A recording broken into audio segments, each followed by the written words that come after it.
21শে August বাংলাদেশের ক্রিকেটের জন্য আজকে একটি স্মরণীয় দিন।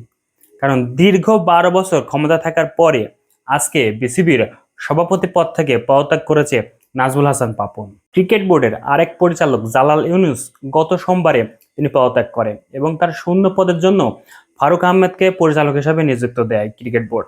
এবং আজকের মিটিংয়ে উপস্থিত যে পরিচালকগুলো ছিল তাদের ভোটের মাধ্যমে বাংলাদেশ ক্রিকেট বোর্ডের 17তম সভাপতি হিসাবে জয়যুক্ত হয় ফারুক আহমেদ। তিনি কিন্তু বাংলাদেশের সাবেক ক্রিকেটার এবং তিনি বাংলাদেশকে নেতৃত্বও দিয়েছেন।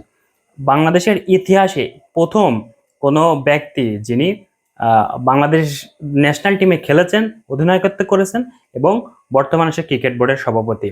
এটা একটা বাংলাদেশ ক্রিকেটের জন্য ইতিহাস। এর আগে তিনি বাংলাদেশ ক্রিকেটের সাথে প্রধান নির্বাচক হিসেবে কাজ করেছেন। তিনি প্রথম দফায় 2003 সালে যখন প্রধান নির্বাচক হিসাবে আসে, তার হাত ধরেই কিন্তু বাংলাদেশের তামিম, সাকিব, মুশফিক প্রথমবারের মতো ন্যাশনাল টিমের সুযোগ পায়। এখন তিনি প্রেসিডেন্ট হিসেবে যখন বোর্ডে আসলো, এসেই কিন্তু তিনি তামিমকে দলে অন্তর্ভুক্ত করার একটা ইঙ্গিত দিয়েছেন। তিনি বলেছেন এখনো তামিমের উচিত 2-3 বছর বাংলাদেশ ক্রিকেটকে সার্ভিস দেওয়া। এটা তামিমের ব্যক্তিগত ব্যাপার এবং বাংলাদেশ টিমের যে নির্বাচকরা আছে তাদের বিষয় অবশ্যই বিবেচনা করবে, এরকম তিনি মন্তব্য করেছেন। এবং তিনি কোচ হাতুড়ি সিংকে নিয়ে বলেছেন যে হাতুড়ি সিংকে তিনি বাংলাদেশ ন্যাশনাল টিমে কোচ হিসাবে তিনি আর দেখতে চান না। প্রথম দিনে তিনি এমন দুটি গুরুত্বপূর্ণ কথা বলেছেন।